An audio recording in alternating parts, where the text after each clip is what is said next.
make you live in a money pit. Money pit. If your basement needs a pump or your place looks like a dump, you live in a money pit. Money pit. Pick up the telephone, fix up your home sweet home by calling 888 Money Pit. The Money Pit is presented by Home Advisor. Now, here are Tom and Leslie.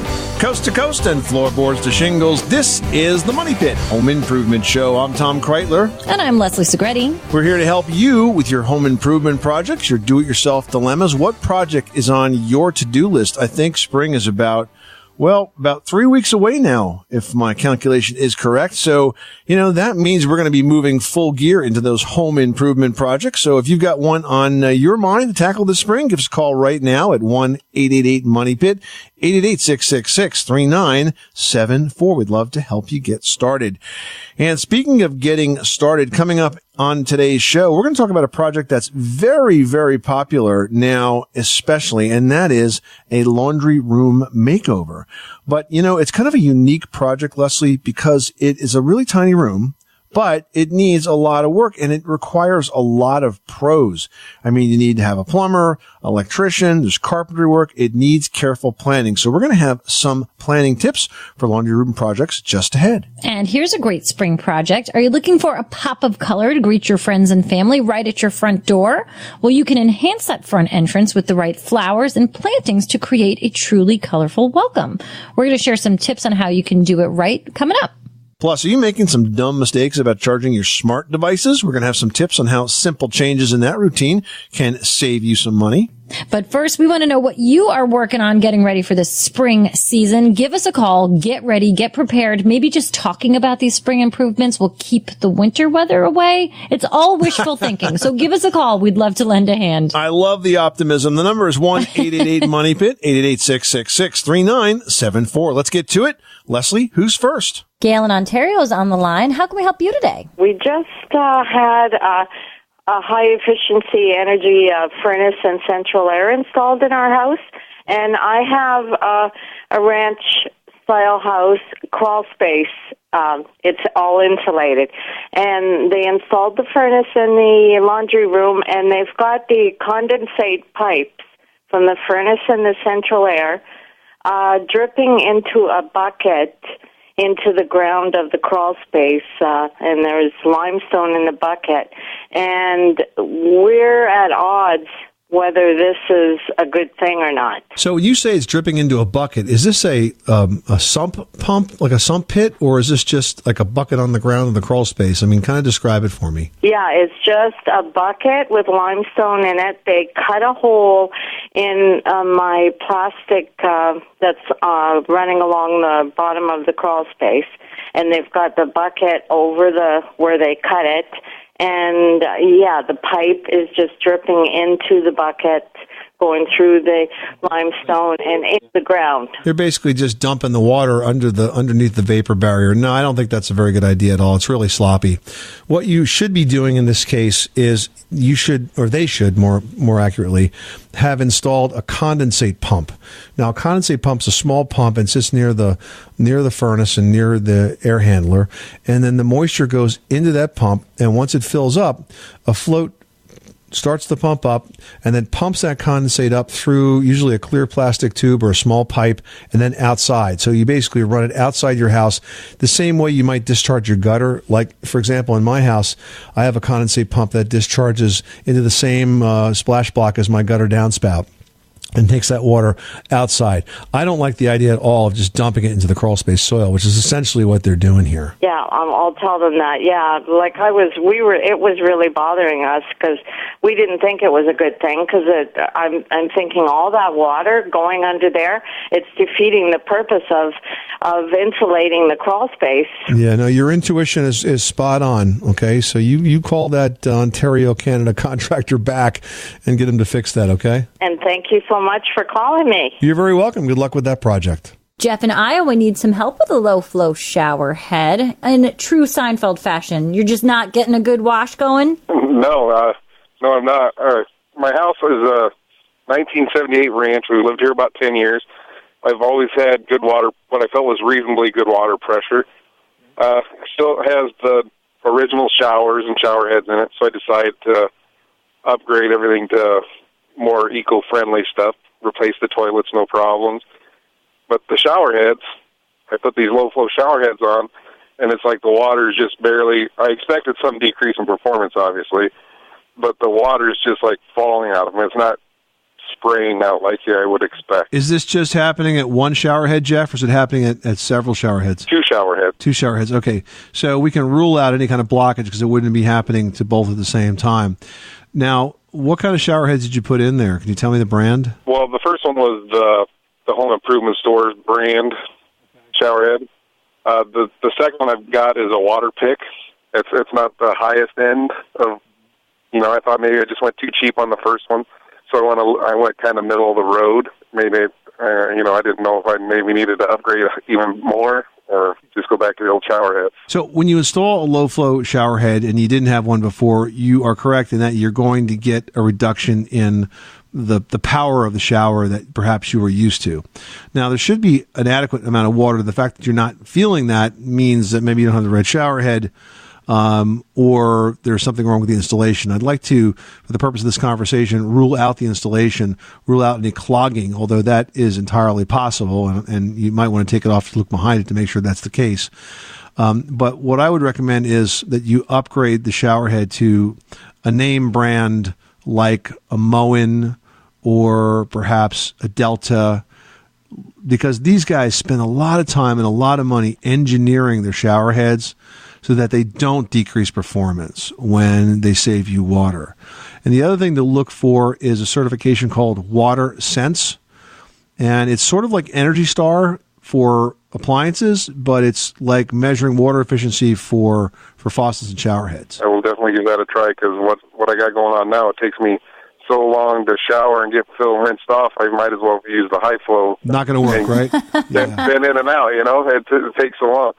So yeah, it's not doing the trick. I will look into the more expensive one and see what that does for me. All right, yeah, you can always take it back if that doesn't work. But take a look at the installation first, just to be sure. Make sure you don't have any plumbing tape that got jammed in there or anything of that nature. Okay. Okay, sounds good. Thanks, guys.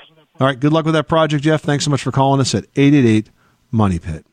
Lulu in Delaware, you've got the Money Pit. What can we do for you today? So I noticed in the fall that my bricks in the front steps were starting to break down, and I was paying attention only on the rainy day, and I said, okay, there must be water coming from the gutters.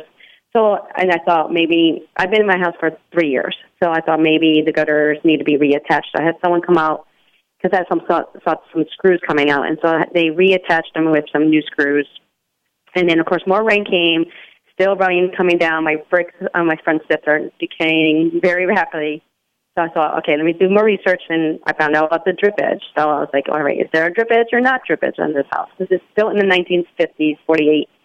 And so I crawled up to onto the roof, because I'm scared of heights, and wow. I went there, and there is a drip edge, but it was flat, so I decided to get one of those T drip edges, like those that actually is like comes out more drip edge, and so I installed those underneath the edge. So are we talking about putting in an additional piece of flashing underneath the shingles to kind of extend the reach into the gutters? Yes, I'm thinking that may be the problem. Still rain again, still rain water coming down onto like in the front of my steps. It also will. Okay, so first of all, what's this roof look like? Has it got a pretty steep pitch to it? Like more than 45 degrees, yeah. Yeah, so if you have a roof with a really steep pitch, you end up getting sort of a lot of inertia of that water sort of rolling down the roof, and it'll tend to kind of jump across the gutters sometimes. Are the gutters clogged and then leaking, or is the water that does get in the gutter actually draining out? It's not clogged. No, we cleaned it. It's not clogged, so they're not overflowing and leaking. The water's just sort of missing the gutter. Because I'll look up and see that it's coming through underneath the gutter, and then I'm trying to understand how that's possible. The way that's possible is if the gutter does get clogged, it can back up and then sort of spill over the back edge of the gutter. That's how that often happens. Now, if it's not clogged, the water's not getting there in the first place, and I think your approach is right. but you need to make sure that the additional extension of the roof shingles into the gutters is done adequately enough. So if the shingles are installed right, they should overlay the edge of the gutter by at least 2 inches. I didn't put shingles in. I just put like that plastic, more like a drip edge, like another like a drip edge. Okay. Did the shingles overlay the gutter edge by a couple of inches, or are they short of the gutter? They're short. It's an old roof. Yeah. So that's obviously the problem then. Now, this drip edge that you put in, you said it was plastic? Or metal. I got it at Home Depot. What I would do in a situation like this is I would take 4-inch aluminum flashing. Okay, comes in a roll, very inexpensive. It's easier to work with if you cut it into maybe 4-foot long strips. And I would work it underneath the shingles. It has to go under the shingles and then on top of the back edge of the gutter so that it truly does serve as a bridge. You need to extend the reach of that shingle into the gutter because it sounds like the gutters are a little bit short of the edge of the shingles, and they're never going to work well in that case. We've got to get the water running over the shingles, then onto the flashing, and then into the gutters. You have to kind of create sort of an extension. If you do that, it should work well. Okay. Good luck. Thanks so much for calling us at 888-MONEY-PIT. You are tuned to the Money Pit Home Improvement Radio Show on air and online at MoneyPit.com. Give us a call at 888-MONEY-PIT, presented by Home Advisor, the fast and easy way to find the best home service pros in your area. You can read reviews and book appointments all online. Up next, adding a new well-designed and organized laundry room is a very popular project these days that can make laundry a lot easier and less stressful to do. But because laundry room remodels involve plumbing, electrical work, carpentry, it's really a job that's best left to a pro. We're going to have tips on how to get that job done in today's Pro Project, presented by HomeAdvisor.com next. You live in a money pit.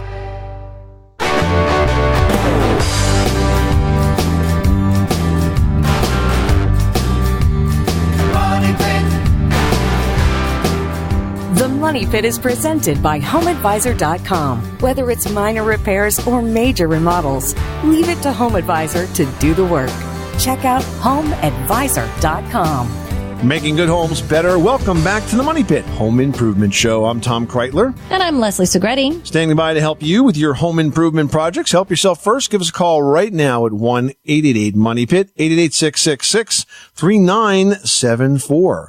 Now we've got Gary in Georgia on the line who wants to save the rainwater. What can we do for you? Yes, I do. My wife and I have a lot of grass to water during the summertime. And in Georgia, it gets like drought weather all the time. And we noticed that during these months, we actually have a lot of water running off the house. And we wanted to know if there's a way that we could create a water reservoir to save that water that's coming off of our house. Yeah, you definitely can collect that rainwater. What you want is simply a rainwater harvesting collection system. And there are a lot of modern ones that are available. In fact, we wrote a story about this on MoneyPit.com. If you go to MoneyPit.com and just type in the search box rainwater collection system, you'll see an article. There are a couple of things to keep in mind when you install it. But again, there's a wide variety of collectors that are out there. There are some that look like they're traditional barrels. There's even one that looks like a half barrel that's got a hose spigot on the end, on the bottom of it. Yeah. So it collects water off the spouts, and then you feed it from the hose. So it's definitely a good system, a good idea. And, there's a lot of options out there, and we encourage you to do that. And is this an easy project that I could do probably over the weekend? Yeah, clearly. You definitely just need to position this. You're going to may have to rework your spouts a little bit to feed it, but okay. It's definitely a very simple installation. All right. Thank you very much. You're welcome. Good luck with that project. Thanks so much for calling us at 888-MONEY-PIT. And that article, again, is called Rainwater Harvesting Collection System, and it's online right now at MoneyPit.com. Adding a new, well-designed and organized laundry room to your home is a very popular project that can make laundry a lot easier and less stressful to do. True, but while a laundry room makeover may be a small space remodeling project, it does require smart planning to get it done and the help of some very skilled pros to handle all the plumbing, electrical work, and carpentry. We've got tips on how to get that job done in today's Pro Project presented by Home Advisor. Yeah, first thing you have to think about is the location. Now, you can build a laundry room into something as small as a closet or as large as a utility room, a spare bedroom, or even in your basement. But as you think through the location possibilities, you want to consider things like the distance between the laundry area and your bedrooms, because this is where you're generating all that laundry. You're taking your clothes off, you're putting them right in the hamper. The greater the distance, the farther you've got to travel back and forth to get that laundry done. Now, here's a biggie to consider, guys. The distance to the utilities. Does the laundry area already have access to the plumbing and electrical connections that you're going to need? If not, how far do they need to travel to get to that space? Is there a way to run an exhaust for the dryer vent? And for gas dryers, what about that gas line? How do you get the gas line there? Now, utility connections can be costly to run, so picking a place that's easy to access can really impact those costs positively or negatively. Now, the next thing to think about is the actual space. Is there going to be enough of it for folding and storing and even ironing the laundry? And what about storing all that detergent and bleach and dryer sheets and stain removers and other laundry supplies? You know, in a lot of laundry rooms, they end up kind of sitting permanently on top of the machines, right? So why not take the opportunity to find good spaces for all of those laundry room items? I mean, the bottom line is if you spend time making those smart choices now when you're planning the laundry room project, it's going to help bring the project in on time and on budget, and it's going to set you up with a space that can really serve your family well and make laundry a heck of a lot easier for many years to come. And that's today's Pro Project presented by HomeAdvisor.com. With Home Advisor, you can get matched with top-rated home service pros in your area, read verified reviews, and book appointments online, all for free. No matter the type of job, Home Advisor makes it fast and easy to hire the best local pros. Erica in Pennsylvania is on the line looking to renovate a kitchen. How can we help you with that project? Well, you know, the kitchen is here now.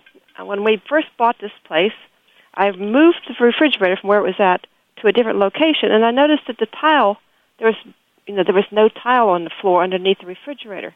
And now I'm ready to continue with the renovation, putting new cabinets in and a new floor in. But I'm thinking, do I want to put the floor in first, or do I want to put the cabinets in first? Oh, that's a good question. So, what kind of floor, first of all, what kind of floor are you putting in? Well, what's down there now is a tile, a linoleum-type tile. Right. Are we talking about ceramic tile?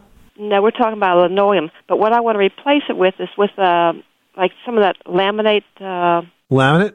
Okay. Well, laminate isn't terribly expensive, so I would tend to probably, if I was you, do the whole floor first. Mm-hmm. And, you can save yourself a foot or two against the wall, but frankly, I'd just do the entire room, throw the cabinets on top, and call it a day. That's what I was wondering. I thought that would make a nicer finish, but I got to thinking, well, is that the way I should go? I would do it first. It's a lot less cutting, because otherwise you have to cut around all of those cabinets. You're absolutely It's easier to put the cabinets on top and just drop them down on the floor. Okay. All right? Well, good luck with that project, and take a look at lumberliquidators.com. They have great prices on that laminate floor. Thank you very much. I appreciate that. All right. Thanks so much for calling the Money Pit. Hey, do you want a pop of color to greet your friends and family at the front door? Well, why not enhance your entry with the right flowers and plantings to really create a colorful welcome? Landscape pro Roger Cook from This Old House is joining us with tips to do it right after this.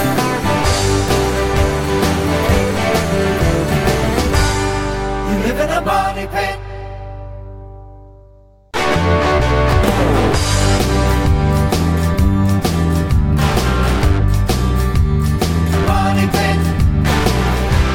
The Money Pit is presented by Easy Breathe Ventilation Systems. Don't stay trapped breathing stale, dirty air this winter. Call Easy Breathe and save 20% on clean, fresh indoor air all the time. Call 866-822-7328 or visit easybreathe.com. Where home solutions live, this is the Money Pit Home Improvement Show. Give us a call right now. We'd love to hear about your next home improvement or decor project. That number is 1-888-MONEY-PIT, presented by Home Advisor. You can find top-rated home service pros and book appointments online, all for free. All right, now we're going to help Bud in Oregon avoid a hair-raising electrical situation. What's going on, Bud? I've got 3 banks of the 2 bulbs each, 4 foot long, mounted up in the ceiling. built into a box directly over my cooktop. Okay. And during the summertime when the humidity is higher, if I get any moisture up there, it can take sometimes days before those lights will come on reliably on the first flip of the switch. Now, in the winter, when I'm burning a wood stove, which means I got lower humidity inside the house, if I'm cooking on the cooktop and don't turn the lights on before, I get the same problem, except as soon as the moisture stops going up there and I've got 10, 15 minutes, then the lights will start coming back on regularly and be reliable again.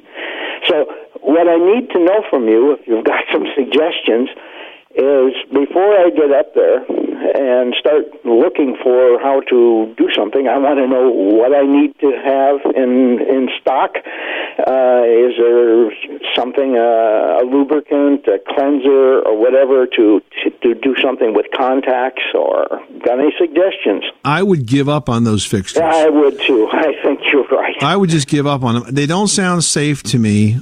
I'm not quite sure what exactly is going wrong with them, but they certainly shouldn't be behaving that way.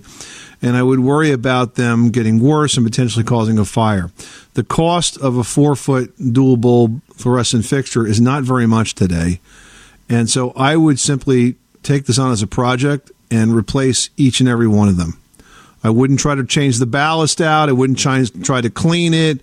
I wouldn't try to do anything like that. I would just replace them. It's just not worth it. That's not what I wanted to hear, but it's a good thing, and it's probably cheaper in the long run to spend $8-10 per, put up 3 brand new ones. Exactly. Okay, I'll just look for a good time when I can do it without breaking my neck. That's always important. Bud, thanks so much for calling us at 888-MONEY-PIT. Well, your front yard creates a welcome entry to your home, and when it comes time to sell, it's also your chance to make a good first impression on potential buyers. Well, that's right. Curb appeal is what draws people in and helps your home stand out visually from the pack. Here with tips to help make sure your home makes a grand entrance is this old house landscaping contractor, Roger Cook. Welcome, Roger. Thanks for having me. So people can become easily overwhelmed when they're planning any landscape project, and I think that's especially true when you're trying to create a design that's going to give the home that first big impression. So what would you say are the keys to sort of giving your house a wow factor? If you're selling your house, you only get that first minute that people pull up for them to decide, whoa, do I like this or do I not? Yeah, or not, like that? Right? Very, very quick. And it's actually even more important than that because many times we're shopping for homes online. If that picture of your house doesn't create that impression, you've lost the battle. Well, you have to remember, you never get a second chance at making a good first impression. And so what you want to do is create an environment that looks welcoming to the house. Now, for years we've been doing what's called a foundation planting because we have a foundation that sticks out of the ground. Well, nowadays houses are sited a little better and you don't need to line the foundation with plants. So you want to create something that has different textures, different flowers, different colors, and just invite people to go up the front walk. And along those lines, is it smart to sort of line your walkway maybe with like a low shrub or pretty plantings? I like having colored because it just leads you up to the front door, and I'll even take that color that you have on the edge of the walkway and combine it with some pots or hanging baskets from the house itself. Now, creating a garden is something that people often do in the back of their house, but is there an option to create sort of an entry garden at the front of your house? You can do a lot of different things at the front of the house, and it all depends on what you are. Right now, there's a thing called edible gardens where you put in plants like blueberries and things that you can actually pick. You can do that in the front yard, too. The scope is endless. You can do so much to the front of the house. It's just picking the right blend of material. Well, and I think it's also important to think seasonally. You know, so much of what's on the market, you know, with a home sale, you might list your home in the summer and then come wintertime, you're still trying to sell it. So you've got to make sure that whatever you're doing either stays looking nice or you're refreshing it every season. No, you're exactly right. You need to have some bones, some structure that's going to be there all season long. And then as true gardeners, transition the color so that you have different things in flower all the time. And is it a good idea to also sort of mix up the colors and the texture so you have a really kind of carefully crafted space? It's always nice to have things that complement each other. Me, I keep putting purple and yellow together because I'm a guy and we don't see, And those are your colors. Yeah, and again, it's a personal thing.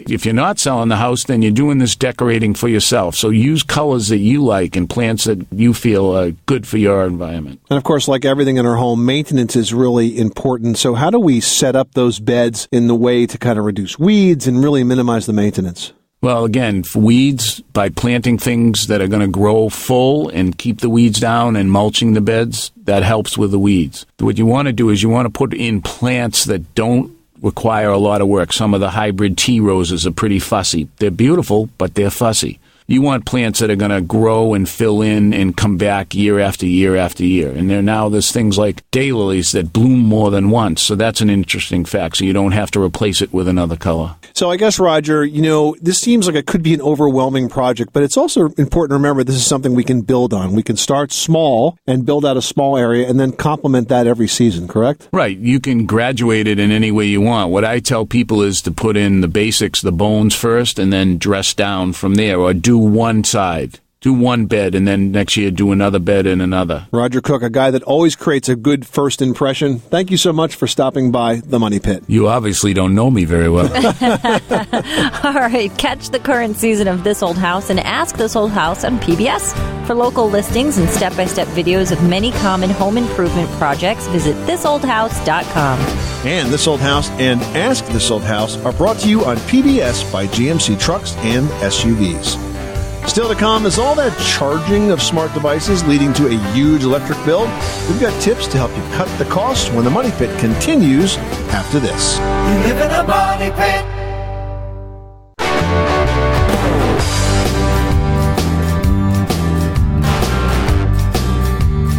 Money pit.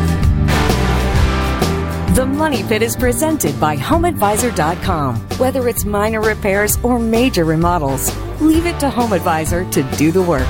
Check out HomeAdvisor.com.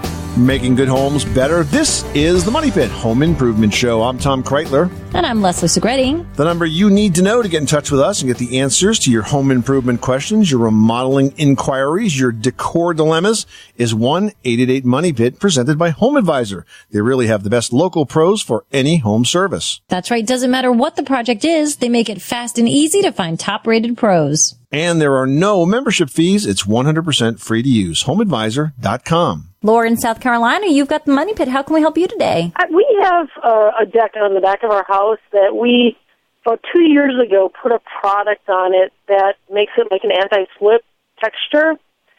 And the coating is starting to chip off in big chunks. So we were thinking about using that deck over, or over deck, I think it's called. And when we were at Home Depot, we noticed that they have something else that was an option. They're actually split-squared tiles. They're like a thick rubber that you actually use glue to adhere onto the deck, and then you cover your deck that way.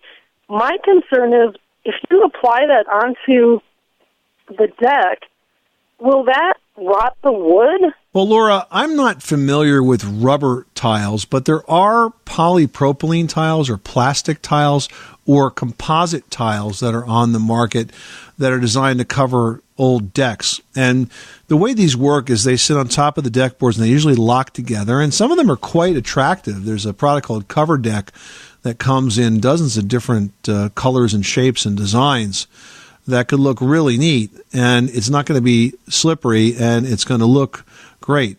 I am concerned if you're gluing something down to the wood deck. I agree that something like rubber glued to wood is bound to let some water underneath, and it's certainly not going to evaporate. These composite tiles or the plastic tiles usually have a bit of space under them, which allows the wood to breathe and dry out. And then really that's the issue. If you hold water against it, you will get decay. So I would take a look at some of the tile products that allow you to cover these decks and probably avoid anything that's rubbery that you're going to glue down. Okay, so the glue is okay as long as there's a gap or some sort of gap between the wood. It's okay to cover it as long as there's airspace so it dries out. Okay, perfect. All right, thank you. You're welcome. Good luck with that project. Thanks so much for calling us at 888-MONEY-PIT. Well, we all love our smart devices, right? I mean, we're talking about phones and tablets and laptops and more. And these days, there's pretty much one or two or sometimes three for every man, woman, and child that live in the house.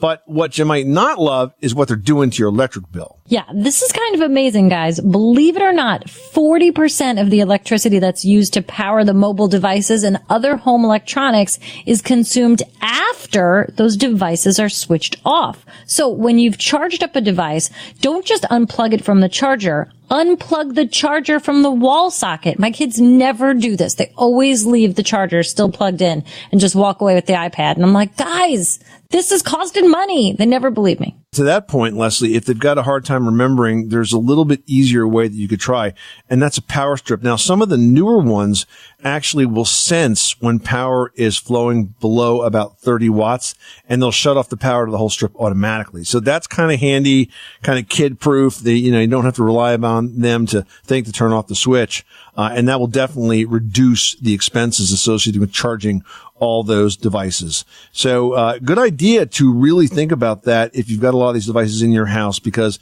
they may not seem like much when you just see that one little, say, transformer block at a time. But man, altogether, they can add quite a bit of money to the cost of your electricity every single month. Lynn in Missouri's on the line and needs some help with a handrail. How can we help you? I'm trying to figure out the proper procedure to align and be able to cut the proper angle for a top rail and a bottom rail between two posts. Okay. So are the posts level? Are they straight? Well, no, not exactly. See, what it is we took the old wooden stuff off and we're replacing it with vinyl. And so basically some of the posts are kind of warped, a little here, a little there. All right. So here's the way you do this. If the posts were straight, it would be a lot easier, because essentially what you would do is you would lay the railing on the stairs, put a vertical level up against it, and once it's absolutely straight, use that to determine the cut line, because that will be essentially a vertical cut. Now, if the posts are not level, they're out of level, what I would do is I would take the railing and I would clamp it any way I could to the side of the posts, even if it's a bit sloppy, just so it's held approximately in the position that you want and against the side of the post with some big, maybe wood Jorgensen clamps or bar clamps or something like that. And then you can scribe from the post to the rail with a pencil that exact cut. You hold the pencil, say a carpenter's pencil, flat on the post, and then you just basically drag it against the rail and then add a little bit of extra space, maybe make it a quarter of an inch bigger than that, cut it, put it in place, see how the cut looks. You can adjust if you have to trim it a little bit. I presume you're using a power miter box, and then you'll kind of dial it in. But that's the way to do it. Okay? Okay, thank you very much. All right, Lynn, happy to help. Good luck with that project. Thanks so much for calling us at 888-MONEY-PIT. Hey, do you need more closet space? Who doesn't? We're going to have the tips for adding new closets to your space next. You live in a money pit.